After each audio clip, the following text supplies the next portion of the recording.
Hello students. तो हम लोग अपना लेसन पढ़ रहे थे story the gold watch Ponjikkara Raphy की लिखी हुई। ठीक है, तो इसके पिछले दो वीडियोस हमने जो देखे थे तो उन दोनों वीडियो में पहले वीडियो में वो अपनी सारी समस्याओं को जोड़ता है। तो समस्याओं में उसको सब मिला के 22.5 रुपये मतलब 22 रुपये 13 पैसे उसको देने थे और जो उसको मिलने वाला था वो 8.5 रुपये था। तो उसने घड़ी चुराने का निर्णय लिया और हिसाब लगाया कि 15 रुपये की तो घड़ी हो ही जाएगी और इस तरीके से वो अपना कर्ज फ्री ज़िंदगी जीने के लिए सक्षम हो जाएगा। उसी के दूसरे वीडियो में हमने देखा था कि किस तरीके से जब वो अपने सुबह जब जगता है उसकी बीवी उसको जगाती है, फिर वो ऑफिस के लिए निकलता है तो उसकी बीवी उससे मलहम लाने के लिए कहती है और केले लाने के लिए बोलती है।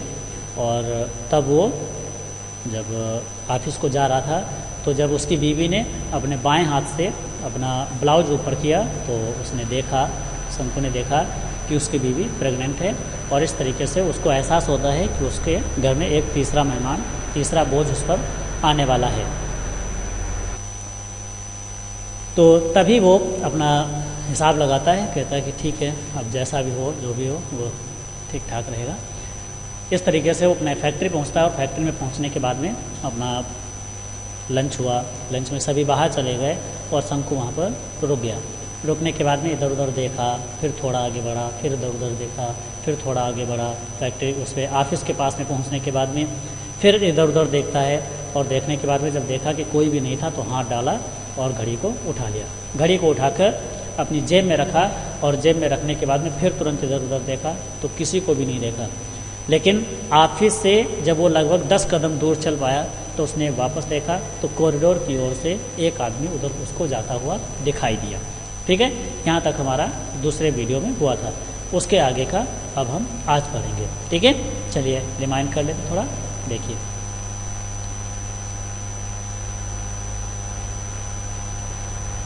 ये अब जब उसने देखा, हाँ, तो जब उसने कॉरिडोर की ओर से एक को जाते हुए देखा, किसी व्यक्ति को जाते हुए देखा, तब वो हिसाब लगाता है। क्या कहता है? ऑब्वियसली, स्पष्ट रूप से, ही वॉज गोइंग, वो जा रहा था to the time keepers office, time keeper office पर। तो कहता है निश्चित रूप से वो टाइम कीपर ऑफिस पर जाता है। मतलब अब आपने देखा होगा कि वो एक गेट के पास में वो लगा के रखता है, ऑफिस जैसा बना होता है, उसी में वो सभी लोग बैठते हैं। जब कोई अंदर आता है तो उस पर समय लिखकर और अंदर पर उद्देश्य लिखता है। समय लिखेगा और उद्देश्य लिखेगा कि किस लिए हम अंदर आ रहे हैं। ठीक है, और जब वापस जाएगा तब भी वही चीज़, वो समय लिखेगा और उद्देश्य पूरा हुआ नहीं हुआ, मतलब क्यों आया था वो लिखकर चला जाता है। जैसे आप लोगों के लिए भी रहता है, जब आप लोग शाम को छुट्टी लेकर जाते हैं तो वहाँ ऑफिस के पास में रजिस्टर पर एंट्री करके जाते हैं कि इस समय हम गए थे और हमारा ये काम था, होता है। इसी तरीके से वो ऑफिस बना होता है गेट के पास में, वो टाइम कीपर्स ऑफिस बोला जाता है। ठीक है, तो स्पष्ट रूप से वह मतलब शंकु सोच रहा है। क्या सोच रहा है? जब उसने उस आदमी को कॉरिडोर से जाते हुए देखा तो उसने बताया, उसने सोचा कि ऑब्वियसली, स्पष्ट रूप से, he was going to time keepers office, वो निश्चित रूप से टाइम कीपर ऑफिस पर जा रहा होगा। ही मस्ट हैव सीन, उसने मस्ट चाहिए, हैव सीन देखा है, तो उसने जरूर देखा है, एवरीथिंग सब कुछ, तो उसने जरूर सब कुछ देखा है। परहैप्स शायद, ही वाज हेस्टनिंग, शायद वह जल्दी कर रहा था, टू इन्फॉर्म सूचित करने की, द वॉचमैन को एट द गेट पर। तो शायद वह गेट पर वॉचमैन को सूचित करने की जल्दी कर रहा था। ओ गॉड, हे भगवान, हैड ही बंगल्ड, क्या वह पकड़ा जाएगा? हैड ही बंगल, क्या वह पकड़ा जाएगा? शंकु स्टूड, शंकु खड़ा था, लाइक ए पिलर, एक खंबे की तरह, पेट्रीफाइड, भयभीत होकर। तो शंकु भयभीत होकर एक खंबे की तरीके से वहीं पर खड़ा हो गया। द गोल्ड वॉच, अब सोने की घड़ी, वॉच सीम्ड, लगती थी, टू बर्न हिज पॉकेट, उसकी जेब को जलाती हुई, मतलब जेब में जो सोने की घड़ी रखी हुई थी, ऐसा मालूम पड़ रहा था कि वह उसके जेब को जलाती है। लाइक ए बर्निंग सिंडर, एक जलते हुए अंगारे की तरह। तो एक जलते हुए अंगारे की तरीके से उसकी जेब को जलाते हुए वो सोने की घड़ी उसको लग रही थी। इट सेंट, या भेजती थी, स्पार्क्स, करंट, ये करंट भेजती थी अलॉन्ग हिज नर्व्स, उसकी नसों में। तो यह उसकी नसों में करंट भेजती थी, मतलब जैसे ऐसे लग रहा था कि जेब से जो घड़ी थी वो जल रही थी और उसमें से जो करंट निकल रहा था वो उसकी पूरी नसों में दौड़ रहा था, और कब वो फट जाएगा मालूम ही नहीं है। द होल वर्ल्ड, सारा संसार, सीम्ड, लगता था, टू बी स्पिनिंग, घूमते हुए, अराउंड हिम, उसके चारों ओर, इन ए ब्लेजिंग फायर, एक ब्लेजिंग, भड़कती हुई, फायर, आग। तो एक भड़कती हुई आग की तरीके से सारा संसार उसके सामने गोल गोल घूमता हुआ, स्पिनिंग करता हुआ, घूमता हुआ दिखाई देता था, प्रतीत होता था। फ्लेम्स एरोज, ज्वालाएं उठती थीं, फ्रॉम एवरी पार्टिकल, प्रत्येक कण से, ऑफ सैंड, बालू के, मिट्टी के, तो मिट्टी के एक एक कण से ज्वालाएं उठती थी। नो सेड, कहीं छाया नहीं, ऑफ कूलनेस, ठंडक की, तो ठंडक की कोई छाया नहीं, एनी होया, कहीं पर भी, तो कहीं पर भी ठंडक की कोई छाया नहीं। एवरीथिंग, सब चीज़, वाज ऑन फायर, आग पर थी, तो सब चीज़ जल रही थी, बर्निंग बर्निंग, जल रही थी, जल रही थी, तो सब चीज़ आग थी और सब कुछ जलता हुआ प्रतीत होता था। कितना भयानक दृश्य रहा होगा। ब्रदर शंकु, शंकु भाई, वाई आर यू स्टैंडिंग, तुम क्यों खड़े हो, हियर, यहाँ, लाइक ए पिलर, एक खंबे की तरीके से। शंकु भाई, तुम यहाँ एक खंबे की तरीके से क्यों खड़े हो। शंकु टर्न, शंकु मुड़ा, विद ए स्टार्ट, एक झटके से, एंड सा, और देखा माधवन, माधवन को, स्टैंडिंग क्लोज बाय, खड़े हुए पड़ोस में। तो माधवन आए और कंधे पर हाथ रखा, पूछा शंकु भाई तुम यहाँ पर खंबे की तरीके से क्यों खड़े हो। तो शंकु पीछे मुड़ा, झटके से पीछे मुड़ा और देखा कि माधवन जो था वो उस पास में खड़ा हुआ था। शंकु स्टेमर्ड आउट, शंकु हड़बड़ाकर बोला, नो रीजन, कोई कारण नहीं, फॉर नथिंग, किसी भी चीज़ के लिए नहीं, गो ऑन, मतलब शंकु हड़बड़ाते हुए बोला, अटकते अटकते बोला, नो रीजन, कोई कारण नहीं, फॉर नथिंग, किसी भी लिए नहीं खड़ा हूँ, ऐसे ही खड़ा हूँ।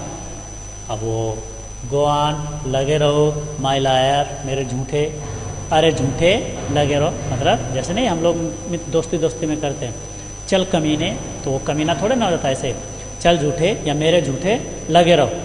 माधवन सेठ, माधवन ने कहा, विद ए लाफ, हंसते हुए, एंड वॉक अवे, और चला गया टू हिज वर्क, अपने काम पर। तो माधवन ने हंसते हुए कहा और अपने काम पर चला गया। क्या कहा कि लगे रहो झूठे। ही मस्ट हैव गॉन, अब शंकु फिर से सोच रहा है, ही मस्ट हैव गॉन, वो अवश्य गया है, एट एंड रिपोर्टेड, और रिपोर्ट करेगा, मतलब वह निश्चित ही गया है और रिपोर्ट करेगा द थेफ्ट, चोरी की। तो कहता है वह निश्चित ही गया है और अब चोरी की रिपोर्ट करेगा। माय गॉड, मेरे भगवान, एवरीवन, हर कोई, प्रोबेबली, संभवतः, न्यू अबाउट इट, इसके बारे में जानता है। हे भगवान, शायद हर कोई इसके बारे में अब तो जानता है, मतलब उधर कॉरिडोर से जो व्यक्ति जा रहा था वो भी बताएगा जाकर, और ये माधवन भी जाकर बता देगा। ऑल दी 800, सभी 800 कर्मचारी, ओड वर्कर्स, मतलब छोटे छोटे बड़े कर्मचारी, एट द फैक्ट्री, फैक्ट्री के, तो कहता है कि सभी 800 छोटे बड़े कर्मचारी फैक्ट्री के, वुड सराउंडेड हिम, उसके चारों ओर खड़े होंगे, नॉइजली, शोर करते हुए। तो कहता है सभी छोटे बड़े 800 कर्मचारी जो फैक्ट्री में हैं वो सब उसको घेर लेंगे, शोर करते हुए घेर लेंगे। दे वुड लुक, वे सब देखेंगे, एट हिम, उसकी ओर, इन स्कॉन, नफरत से, तो वे सभी उसको नफरत से देखेंगे। दे वुड ऑल रिमार्क, वे सभी संकेत करेंगे, विद डेरिजन, नफरत से, तो वे सभी नफरत के साथ में संकेत भी करेंगे। क्या, ठीक ठीक, चोर चोर, मतलब चोर चोर कह के वो सारे नफरत के साथ में बातें करेंगे। ठीक है, आगे। Then he would be taken, then, तब, ही वुड बी टेकन, उसको ले जाया जाएगा, तो तब उसको ले जाया जाएगा, बिफोर दी वाइट बॉस, अंग्रेज, वाइट सफ़ेद, गोरा, और बॉस मालिक, मतलब इंजीनियर, तो कहता है कि तब उसको सफ़ेद इंजीनियर के सामने ले जाया जाएगा, मतलब अपने मालिक के सामने ले जाया जाएगा, एंड, और रिप्रीमांडेड, और पूछताछ की जाएगी, पूछताछ की जाएगी। How sternly he would look at him, how कितनी स्टर्नली, स्टर्नली निर्दयता से, ही वुड लुक वह देखेगा, एट हिम उसकी ओर, तो वह उसकी ओर कितनी निर्दयता से देखेगा। शंकु वुड श्योरली, शंकु निश्चित रूप से, वुड बी डिसमिस्ड, डिसमिस कर दिया जाएगा, तो शंकु निश्चित रूप से डिसमिस कर दिया जाएगा।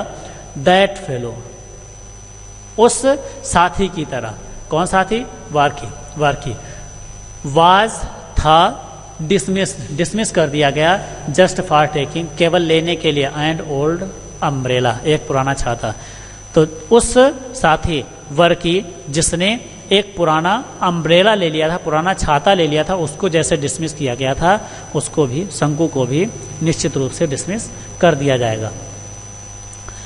ए कोल्ड फियर, एक ठंडा डर, इंटर्ड प्रवेश कर गया, शंकुज हर्ट, शंकु के दिल में, तो शंकु के दिल में एक ठंडा डर प्रवेश कर गया। विच वाज, जो था, choked with depressing, choked, choked अवरुद्ध हो गया, डिप्रेसिंग थाट्स, डिप्रेसिंग डिप्रेस करने वाले, दबाव बनाने वाले, थाट्स विचार, तो कहता है कि जो दबाव बनाने वाले विचारों के साथ में अवरुद्ध हो गया। The guard would be waiting, guard इंतजार कर रहा होगा, एट द एंट्रेंस, प्रवेश द्वार पर, तो कहता है कि गार्ड जो होगा वो एंट्रेंस पर इंतजार कर रहा होगा, of the time keepers office, time keeper office, तो टाइम कीपर ऑफिस के एंट्रेंस पर गार्ड जो होगा वो इंतजार कर रहा होगा कि कब शंकु भाई आए और उनको पकड़कर ऑफिस में ले जाया जाए। ही वुड कैच, वो पकड़ लेगा, हिम उसको, वह उसको पकड़ लेगा, नो नहीं, दैट वे, उस तरीके से या उस रास्ते पर, ले डेंजर, खतरा है, तो उस तरीके से खतरा हो सकता है। He would put this back, he would put, वह रख देगा, दिस इसे, बैक वापस, इन इट्स प्लेस, इसकी जगह पर, नहीं, वह इसको उसकी जगह पर वापस रख देगा। ए स्कॉर्चिंग सिंडर, एक जलते हुए अंगारे को, दैट वाज बर्निंग हिम, जो उसको जला रही थी, तो जो उसको जला रहा था, एक ऐसे अंगारे को, एक ऐसे जलते हुए अंगारे को वो उसको वापस उसी की जगह पर रख देगा। बट देन, लेकिन तब, ओह नो, अरे नहीं, लेकिन तब, अब फिर पुनः याद करेगा, लेकिन तब अगर मैंने घड़ी वापस रख दी तो जो पुरानी हमारी वो समस्याएं थी वो कैसे हल होंगी, ओह नो, अरे नहीं नहीं। ही सेड टू हिमसेल्फ, उसने अपने आप से कहा, ऑन सेकेंड थाट, दूसरे विचार में, मतलब दूसरे विचार में तब उसने अपने आप से कहा, लेकिन तब, अरे नहीं यार, मतलब सोच रहा है, अरे नहीं यार, वो पुरानी बातों का क्या होगा। बट, लेकिन फाइनली, अंत में, ही मेड अप, उसने बना लिया, हिज माइंड, अपने दिमाग में, लेकिन अंत में उसने अपने दिमाग में बना लिया, क्या बना लिया, कि he was at the office, वो ऑफिस पर था, ऑफिस रूम पर था, मतलब थोड़ी ही देर में वो ऑफिस रूम के पास में था। The window was still remained, खिड़की अभी भी रही थी, हाफ ओपन, आधी खुली हुई, तो खिड़की अभी भी आधी खुली हुई थी। शंकु लुक्ड, शंकु ने देखा, अराउंड, चारों ओर, तो शंकु ने चारों ओर देखा। नो वन वाज देयर, कोई भी आसपास नहीं था। नो वन एट वॉल, बिल्कुल भी कोई नहीं था। ही टुक द गोल्ड वॉच, उसने घड़ी निकाली, क्विकली, शीघ्रता से, आउट ऑफ हिज पॉकेट, अपनी जेब से बाहर, तो उसने घड़ी को अपनी जेब से शीघ्रता से बाहर निकाला। हिज हैंड ट्रेम्बल्ड, उसका हाथ कांपता था। लाइक एन एस्पन, एक एस्पन जानते हैं, एस्पन, पीपल कह सकते हैं, पीपल के पत्ते की तरीके से, तो कहता है उसका हाथ पीपल के पत्ते की तरीके से हिल रहा था। ही प्रेजेंटली रिमेंबर्ड, उसने वर्तमान में रिमेंबर्ड, याद किया, हिज होम, अपने घर को, एंड हिज अनपेड डेट्स, और अपने न अदा किए गए कर्जों को, तो उसने वर्तमान में फिर से अपने घर और अपने न अदा किए हुए कर्जों को पुनः याद किया। What was to be done, what, क्या, वाज टू बी डन, किया जाना था, तो क्या किया जाना था। शंकु फेल्ट सफोकेटेड, शंकु ने बेचैनी महसूस की। द साउंड, आवाज़, ऑफ ए फुट स्टेप, कदम की, बिहाइंड हिम, अपने पीछे से, तो शंकु ने अपने पीछे से कदमों की आवाज़ सुनी। समवन वाज रिटर्निंग, कोई वापस आ रहा था। ही पुट द वॉच, उसने घड़ी रख दी ऑन द टेबल, मेज पर। तो उसने घड़ी को मेज पर रख दिया एंड ब्रीथलेसली, और बिना सांस लिए हुए वॉक्ड अवे, दूर चला गया। ठीक है, तो इस तरीके से उसने घड़ी चुराई और फिर परेशान हुआ, डर गया कि अगर किसी ने देख लिया तो उसको अपमानित किया जाएगा और फैक्ट्री से निकाल दिया जाएगा। इस तरीके से वो डर जाता है और घड़ी को वापस रख देता है। ठीक है, तो कहानी का अगर हम उद्देश्य देखेंगे तो यही रहा कि हम पर मतलब जीवन में चाहे जितनी भी समस्याएं आ जाएं, लेकिन गलत कामों की ओर जब हम अपना हाथ बढ़ाते हैं तो अंतरात्मा हमारी एक बार हमको अवश्य रोक लेती है कि हमको गलत काम नहीं करना है। और जो उस अंतरात्मा को कुचल देते हैं, अंतरात्मा की आवाज़ को कुचल देते हैं, वो गलत रास्ते पर चल देते हैं। ठीक है, कहानी तो इसीलिए थी कि जब शंकु जैसा एक व्यक्ति जो 13 रुपये कमाता था और 23 रुपये का कर्जा लेकर जिंदा रह सकता है, अपना काम कर सकता है, बिना चोरी किए, मतलब चोरी करने जाता है और अपनी अंतरात्मा की आवाज़ को सुन सकता है, तो हम लोगों के सामने अगर ऐसी भी विषम परिस्थितियां आ जाएंगी तब भी उम्मीद यही की जाती है कि हम अपनी अंतरात्मा की आवाज़ को सुनेंगे और गलत काम करने से बच जाएंगे। ठीक है, चलिए बच्चों, इसी के साथ में ये भी आपकी ये स्टोरी कंप्लीट होती है।